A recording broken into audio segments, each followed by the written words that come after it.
So very good morning students. तो हम लोगों ने मेंडल्स के लॉ पढ़े, बहुत इंपॉर्टेंट है, एक मार्क्स में पूछते हैं। तो फर्स्ट लॉ था लॉ ऑफ डोमिनेंस, ठीक है। और उसके बाद एप्लीकेशंस भी बहुत सारी पढ़ी हम लोगों ने, मैं इरेज कर देता हूं ताकि आपको लॉ ऑफ डोमिनेंस क्या कहता है। When there is a presence of two contrasting character, दो अलग अलग contrasting character हैं, one is able to express itself, एक express होगा, other cannot, दूसरा है वो express नहीं हो पाएगा। जो express हो रहा है that is the dominant one, जो express नहीं हो रहा है that is the recessive one, right? तो ये पहला था।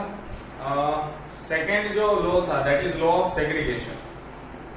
इसके तहत क्या बोला है कि paid of factor responsible for character, जो पेयर हैं किसी एक कैरेक्टर को मतलब एक्सप्रेस के लिए उसके लिए रिस्पॉन्सिबल है, किसी भी कैरेक्टर के लिए, वो at the time of gamete formation segregate होंगे, सेग्रीगेट मतलब सेपरेट होंगे, एंड वंस अगेन यूनाइट और recombine at the stage of fertilization, fertilization में वापस जुड़ जाएंगे। तीसरा था law of independence assortment, more than one pair of contrasting character हम लोगों ने सिलेक्ट किए हैं।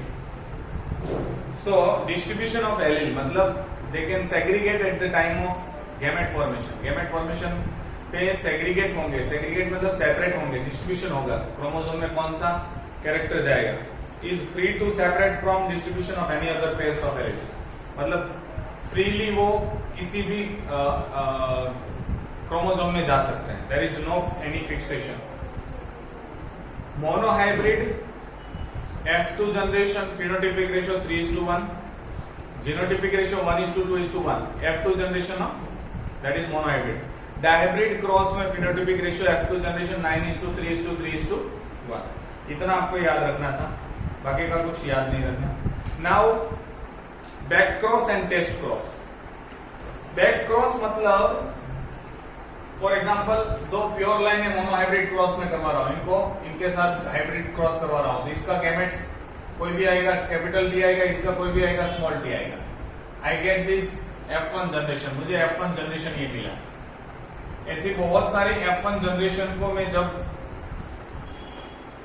मतलब बैक क्रॉस के बारे में बात करें, बैक क्रॉस, चलो बैक क्रॉस में in monohybrid cross when F1 individuals are crossed with one of the two parents, यहाँ पे दो पेरेंट्स हैं, उनके साथ अगर हम लोग क्रॉस करवाए, फॉर एग्जांपल ये प्लांट था, इन्होंने सीड बनाया, अब ये सीड मैंने बोया, अब ये भी प्लांट हो गया, तो इनका और इनका जब मैं क्रॉस करवाता हूं मतलब I will have capital T into small T, मतलब ये वाला इनके साथ कोई भी पेरेंट्स के साथ, मतलब प्लांट में सोचना है, ठीक है। तो यहां से कोई भी आएगा कैपिटल टी आएगा, यहां से कैपिटल टी आ सकता है, यहां से कोई भी आएगा कैपिटल टी आएगा, यहाँ पे स्मॉल टी आएगा, तो देयर वुड बी दोनों टॉल होंगे, F1 F2 जनरेशन दोनों टॉल होंगे। और अगर इनके साथ इनका होता है, for example we cross this, इनका इनके साथ जब क्रॉस करवाते हैं रेसेसिव पेरेंट्स के साथ, देन हियर यहाँ पे आपके पास दो चांसेस है, एक तो कैपिटल टी आएगा, यहाँ से कोई भी आएगा स्मॉल आएगा, यहाँ से कैपिटल गया स्मॉल टी की बारी है, यहाँ पे भी स्मॉल टी आएगा, तो एक टॉल आएगा एक ड्वार्फ आएगा, टॉल एंड ड्वार्फ। यहाँ पे दोनों क्या है टॉल, ठीक है, बोथ आर टॉल क्योंकि कैपिटल टी है। तो इस दोनों क्रॉस को मैं बैक क्रॉस कहता हूं। When F1 generation is crossed with any of the parents, that is known as back cross, इसको हम लोग बैक क्रॉस कहते हैं।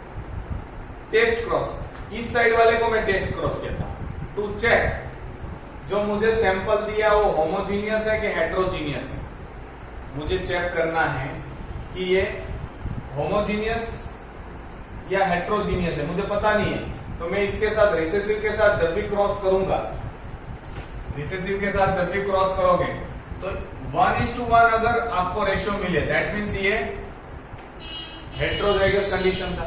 अगर सोचो ये होमोजाइगस होता तो क्या मिलता आपको,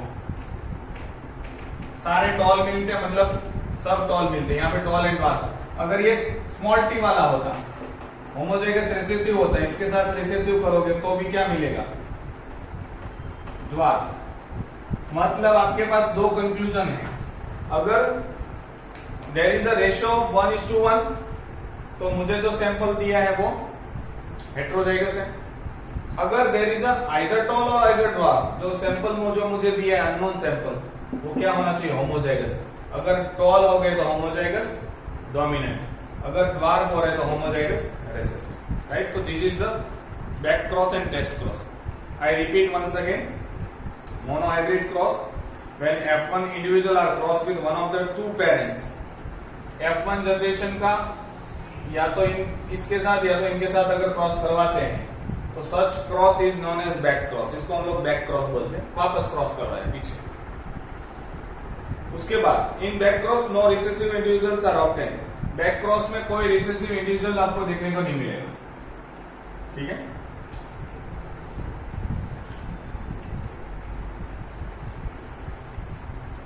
When F1 जनरेशन इस क्रॉस, अब टेस्ट क्रॉस की बात कर रहे हैं, बैक क्रॉस था, कोई भी दोनों को हम लोग बैक क्रॉस बोलते हैं, लेकिन इसको स्पेसिफिकली टेस्ट क्रॉस बोलते हैं। तो एक स्टेटमेंट याद करो, ये एक स्टेटमेंट याद रखो, all test cross are back cross. सारे टेस्ट क्रॉस बैक क्रॉस है, लेकिन all back cross are not test cross, क्योंकि ये वाला है वो टेस्ट क्रॉस बैक क्रॉस है, तो ये इस टेस्ट क्रॉस में नहीं आ सकता, ठीक है। तो वो स्टेटमेंट याद रखना, वैसे भी आपको ऐसा पूछते नहीं है। तो when F1 particle, sorry, F1 individual is crossed with only the recessive parent, both phenotype appears in the progeny. जब रिसेसिव पेरेंट के साथ ये प्रोजेनी जब हम लोग करेंगे तो दोनों दिखेगा, एक टॉल दिखेगा, एक ड्वार्फ दिखेगा। Appear in progeny while both of these cross are back cross. Only the cross with recessive parent is known as test cross. Recessive parents के साथ ही क्रॉस ही टेस्ट क्रॉस है। It is termed as a test cross. It is used to test whether an individual is homozygous or heterozygous. तो ये test करने के लिए है कि जो हमको सैंपल दिया है, गिवन सैंपल इंडिविजुअल्स का, वो हेट्रोजाइगस है तो ये आएगा 1:1। अगर होमोजाइगस है तो सारे टॉल आएंगे या तो सारे ड्वार्फ आएंगे, तो 1:0 ऑप्शन आएगा, ठीक है। ये दो चीज आपको याद रखनी है। Next, deviation from Mendel's law. ये बहुत इंपॉर्टेंट एग्जांपल पूछते हैं इनसे, ठीक है। Deviation from Mendel's law, Mendel ने जो लॉ दिए उससे डेविएशन है। Since the rediscovery of Mendel's law in 1900 cases have been reported which gives additional information regarding patterns of inheritance। तो उन्होंने जो बोला था उसके कुछ एक्सेप्शन हैं, तो उनको एक्सेप्शन को हम लोग यहाँ 1 by 1 देखेंगे, right. So first exception is polygenic inheritance या पॉलीजेनिक ट्रेट। पॉलीजेनिक ट्रेट नाम से ही पता चल जाता है, पॉलीजीन। पॉली मतलब बहुत ज्यादा, जीन मतलब जीन। तो बहुत सारे जीन मिलके एक कैरेक्टर को कंट्रोल करते हैं, उसको पॉलीजेनिक जीन कहते हैं, ठीक है। नाम से ही पता चल जाना चाहिए, पॉली बहुत सारे जीन मिलके ट्रेट को, कैरेक्टर को कंट्रोल करते हैं। Some trait are determined by the combined effect of more than one pair of gene. देखो ह्यूमन स्किन का 3 जीन ध्यान रखते हैं, ए बी एंड सी, ऐसे 3 पेयर ध्यान रखती है। ये वाला सबसे डार्केस्ट पीपल होगा जिनमें ये सारे डोमिनेंट हो। अब ये अल्बिगो होगा, मतलब एकदम व्हाइट, जो जिनको हम लोग बोलते हैं ना फॉरेनर्स, वो उसमें ज्यादातर होगा। अब इस दोनों को क्रॉस करवाओगे तो क्या मिलेगा, एक छोटा एक बड़ा, एक छोटा एक बड़ा, बड़ा और छोटा, सॉरी बड़ा और छोटा। तो ये इंटरमीडिएट आएगा इंडियन की तरफ, ठीक है। इसमें जितने डोमिनेंट होंगे उतना ब्लैक स्किन होगी। तो अब तक तो हम लोग पढ़ चुके हैं कि किसी भी एक कैरेक्टर को कंट्रोल करने के लिए 2 ही एलील्स होते हैं, मतलब 1 पेयर ऑफ एलील्स होते हैं। यहाँ तो 3 है, 1, 2 एंड 3। तो इसीलिए इसको नाम क्या दिया है, पॉलीजेनिक ट्रेट। बहुत ज्यादा जीन एक कैरेक्टर को, ट्रेट को कंट्रोल करते हैं। एग्जाम्पल याद रखना, आपको पूछते हैं पॉलीजेनिक ट्रेट का एग्जाम्पल आपको, तो आप दो तो स्किन कलर, और स्किन कलर किसका एग्जाम्पल है, polygenic, right. Next intermediate expression, second, ये पॉलीजेनिक था, इंटरमीडिएट। देखो हम लोगों ने ऐसा पढ़ा था कि व्हाइट और पर्पल दो ही फ्लावर होते हैं, मतलब उसके बीच वाला कोई कलर है नहीं, लेकिन कुछ एग्जाम्पल ऐसे हैं यहाँ पे, primrose, 4 o'clock and snapdragon. Primrose, then 4 o'clock and snapdragon. इसमें तीनों में क्या है, रेड कलर का फ्लावर का क्रॉस अगर व्हाइट कलर के फ्लावर के साथ कर दो, ठीक है, तो आपको सारे रेड मिलने चाहिए, लेकिन यहां पे आपको कैसा मिल रहा है, पिंक कलर का फ्लावर मिल रहा है, मतलब रेड और व्हाइट का मिक्स मिल रहा है। अब इसको मैं वापस क्रॉस करवा रहा हूं, तो देखो इनका क्रॉस इनके साथ कर रहे हैं, दूसरे ऐसे फ्लावर के साथ जो पिंक है। दो पिंक को जब मैं क्रॉस करवाऊंगा तो यहां से मुझे एक आर, यहां से एक आर, फिर यहां से मुझे स्मॉल आर, वापस कैपिटल आर, स्मॉल आर, यहां से मुझे वापस स्मॉल आर, यहां से कैपिटल आर, यहां से स्मॉल आर, यहां से स्मॉल आर। तो देखो ये रेड मिलेगा, ये दो पिंक मिलेंगे, और यहां पे मुझे व्हाइट मिलेगा। तो ये तो इंटरमीडिएट आया, दोनों का मिक्सचर आया। मैंने आपको शुरुआत में बोला था मेंडल इसीलिए कामयाब हो गया क्योंकि इंटरमीडिएट एक्सप्रेशन ही नहीं आया था, यहाँ पे तो इंटरमीडिएट दोनों का मिक्सचर दिखाई दे रहा है। तो आपको पूछते हैं इंटरमीडिएट एक्सप्रेशन के एग्जांपल दो, तो आपको ये 4-3 याद रखने, primrose, 4 o'clock and snapdragon. Most probably ये 2 याद रखने। स्नैपड्रैगन भी पूछ लेते हैं कभी कभार, पता नहीं, अब तक पूछे नहीं, तो ये चीज याद रखना। Apparent blending can occurs in the phenotype when there is an incomplete dominance। यहाँ पे इन्होंने आधा ही एक्सप्रेशन दिया, पूरा एक्सप्रेशन दिया होता तो रेड आता ना, इसीलिए आधा एक्सप्रेशन दिया, आधा ही एक्सप्रेस हुआ, आधा ये एक्सप्रेस हुआ, मतलब दोनों का मिक्स होकर मेरे को पिंक मिला। तो यहाँ पे इनकम्प्लीट डोमिनेंस है। एग्जाम्पल दिया है primrose, 4 o'clock and snapdragon, red and white flowers are homozygous while pink are heterozygous. The pink flower result because the single red allele is unable to code for the production of enough red pigment to make the petals dark red.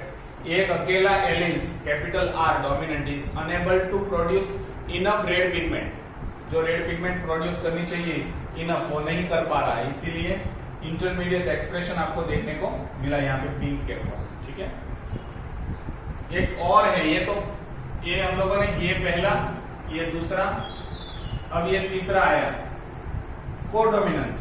Codominance, codominance में दोनों express होंगे, दोनों अपने आप को express करेंगे। सबसे बेहतरीन एग्जांपल है ब्लड का, ब्लड ग्रुप का। ठीक है, यहाँ पे फॉर सम ट्रेट दोनों एलिल्स एक्सप्रेस होते हैं। फॉर एग्जांपल एक इंडिविजुअल का ब्लड ग्रुप ए है, उसका बी है, तो उसका नेक्स्ट जो प्रोजेनी आने वाली है उसमें ए बी ब्लड ग्रुप होगा। ठीक है, उसमें दोनों होगा, ए बी होगा और बी भी होगा, एंटीजन। तो ये याद रखना, for some trait 2 alleles can be codominant, that is to say both are express. दोनों ने अपना प्रोटीन बनाया, ए वाले ने एंटीजन बनाया, ए वाले ने ए बनाया, बी वाले ने बी बनाया, दोनों एक्सप्रेस हुए। Example is ABO blood group system. तो एबीओ को हम लोग यहाँ पे दो चीज में रखेंगे, कोडोमिनेंस में भी रखेंगे क्योंकि दोनों एक्सप्रेस हो रहे हैं। When they are tested, these individuals actually have the characteristics of both type A and type B. Their phenotype is to be intermediate between the two. तो आप देख सकते हो ए और बी में ब्लड ग्रुप ए बी आ जाएगा, right? तो blood group A B is an example of codominance. ये कोडोमिनेंस का एग्जाम्पल है, याद रखना, blood group ABO blood group. Next is multiple allele series. Multiple allele series, देखो पॉलीजेनिक अलग चीज है और मल्टीपल अलग है, ठीक है, ये दोनों को सेपरेट रखना। पॉलीजेनिक में क्या होता है, एक ही कैरेक्टर को कंट्रोल करने के लिए बहुत सारे जीन, यहाँ पे एक ही एलील बहुत सारे कैरेक्टर कंट्रोल करता है, ठीक है, दोनों ऑपोजिट है। वापस एक बार बोलो, पॉलीजेनिक मतलब बहुत सारे जीन एक कैरेक्टर के लिए, यहाँ पे मल्टीपल एलील बहुत सारे एलील्स या बहुत सारे जीन एक ही allele multiple series of character control करते हैं, ठीक है। एग्जांपल यहाँ पे दिया है multiple series ABO blood group system, तो यहाँ पे दोनों में एबीओ आएगा। देखो कोडोमिनेंस में भी एबीओ ब्लड ग्रुप सिस्टम आया है, मल्टीपल एलील सीरीज में भी एबीओ आया है।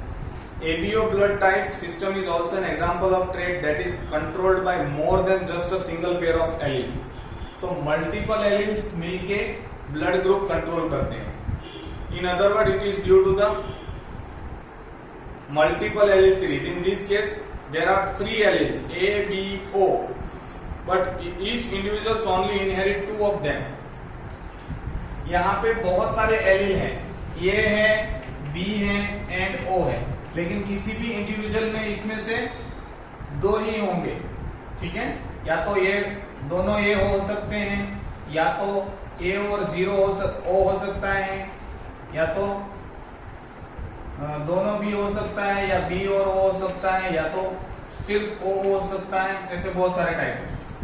तो इससे आपको ए बी भी हो सकता है, मतलब कोई भी 2 होंगे।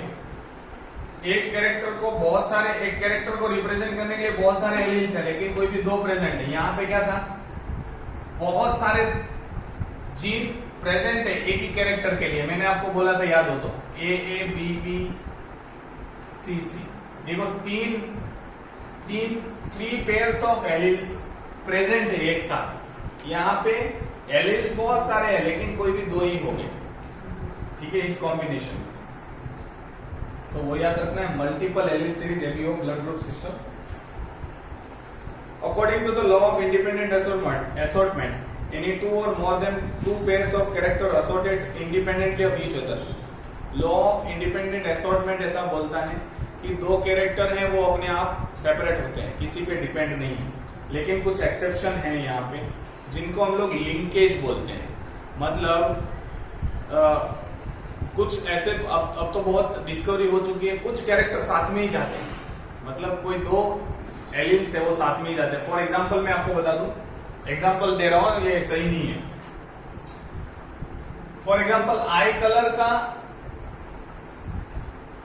और hair shape of the head का, दोनों का जो इनका जो ये है और इनका जो भी हो, मतलब straight and curly, curly and straight रखते हैं, चलो कर्ली एंड स्ट्रेट, इनको मैं छोटा रखता। अब ऐसा माना जाता है कि ये दोनों बाजू बाजू में ही होते हैं, मतलब ये एक कॉम्बिनेशन हो सकता है, ये कॉम्बिनेशन हो सकता है, या तो चलो ये रखो छोटा, ये कॉम्बिनेशन हो सकता है, मतलब कोई भी कॉम्बिनेशन प्रेजेंट है बाजू बाजू, जब जाएंगे तो साथ में ही जाएंगे, ठीक है। इसको हम लोग बोलते हैं linkage. Linkage is opposite to the law of independent assortment. ऐसा बोला था ना कि 2 कैरेक्टर है, रेड के साथ येलो जा सकता है, या रेड के साथ ट्विंकल, जो भी है, राउंड और येलो का हम लोगों ने कल देखा था लास्ट लेक्चर। तो इंडिपेंडेंटली गैमेट्स में इंडिपेंडेंटली जीन जाते हैं, ऐसा मानते हैं, लेकिन कुछ एक्सेप्शन है कि कुछ ऐसे जीन हैं जो साथ में ही जाते हैं, ठीक है। उसको हम लोग लिंकेज बोलते हैं। Tendency of gene to remain in their parental combination, जो उनको पेरेंट्स से मिला है वही वापस नेक्स्ट जनरेशन में जाएगा। एंड ऑपोजिट, इनका ऑपोजिट होता है क्रॉसिंग ओवर। क्रॉसिंग ओवर मतलब एक्सचेंज हो गया है, अलग अलग जाएगा, exchange of chromatic segment between the homologous chromosome. तो ये चीज याद रखना। ये बहुत बार पूछते हैं प्लियोट्रॉपी। एक्चुअल में मैं गलती से मल्टीपल एलील को मैंने इसका ऑपोजिट बोला, ऐसा नहीं है। मल्टीपल एलील मतलब बहुत सारे एलील्स एक कैरेक्टर को कंट्रोल करते हैं। हम लोगों ने देखा ए बी ओ 3 एलील है। हमेशा हम लोग क्या सोचते हैं, देयर आर ओनली 2 एलील्स, लेकिन यहाँ पे या तो टॉल या तो शॉर्ट, ड्वार्फ, या तो येलो या तो ग्रीन, या 2 ही हम लोग सोचते थे एलील। लेकिन ये एबीओ ब्लड ग्रुप सिस्टम में 3 एलील्स है, इसलिए इसको लेकिन किसी भी इंडिविजुअल में 2 ही होंगे, इसमें से 3 में से कोई 2 होंगे। ठीक है। पॉलीजेनिक में क्या मैंने बोला कि बहुत सारे जीन, उनके एलील सब प्रेजेंट है और वो कंट्रोल करते हैं एक कैरेक्टर को, दैट इज द पॉलीजेनिक। तो पॉलीजेनिक का ऑपोजिट आया है, वो है प्लियोट्रोपिक। और सिंगल जीन में be responsible for varieties of trait. तो ये बहुत याद रखना, प्लियोट्रोपी पूछते ही। प्लियोट्रोपी मतलब क्या होता है कि single gene controlling many characters. Polygenic क्या है, many gene control a single character. इसका बेस्ट एग्जांपल यहां पे दिया है, वो है sickle cell anaemia.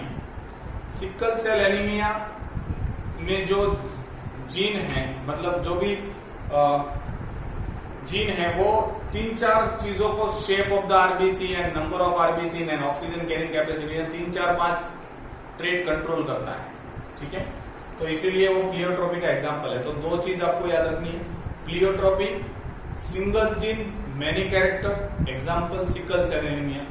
Polygenic trait many gene controlling single character, example skin colour. ये 2 आपको ऐसे याद रखने हैं। ये पूछते ही है, प्लियोट्रोपी तो आप 100% सोच लो। Now determination of sex in human, ये बहुत बार पढ़ चुके हैं हम लोग। वापस मैं इसको थोड़ा और इलेबोरेट करने की कोशिश करता हूं। मैं एक बार वापस इसको थोड़ा, क्योंकि बहुत इंपॉर्टेंट है। Polygenic trait, many gene, single character, skin colour. Intermediate expression 3 example है, मतलब दोनों का कॉम्बिनेशन आएगा, primrose, 4 o'clock, Snapdragon, pink flower आते हैं। कोडोमिनेंस दोनों अपने आप को एक्सप्रेस करते हैं। ये इनकम्प्लीट डोमिनेंस कहां गया, नहीं हम लोगों ने लिखा, चलो। इनकम्प्लीट डोमिनेंस ये रहा, या इंटरमीडिएट, दोनों सेम है। ठीक है, उसके बाद कोडोमिनेंस दोनों एक्सप्रेस होते हैं ब्लड ग्रुप एबी, तो ABO blood group system. Multiple allele, एक ही कैरेक्टर के लिए बहुत सारे एलील्स है, ए बी सी, लेकिन एट अ टाइम कोई 2 ही प्रेजेंट है, तो इसमें भी ABO blood group system example आएगा। Pleiotropy single gene controlling many characters, example sickle cell anaemia. That's it, ये आपके लिए इनफ है। ठीक है, नेक्स्ट जो हम लोग पढ़ने वाले हैं वो है sex determination in human beings. हमको पता है ह्यूमन का हर एक सेल 46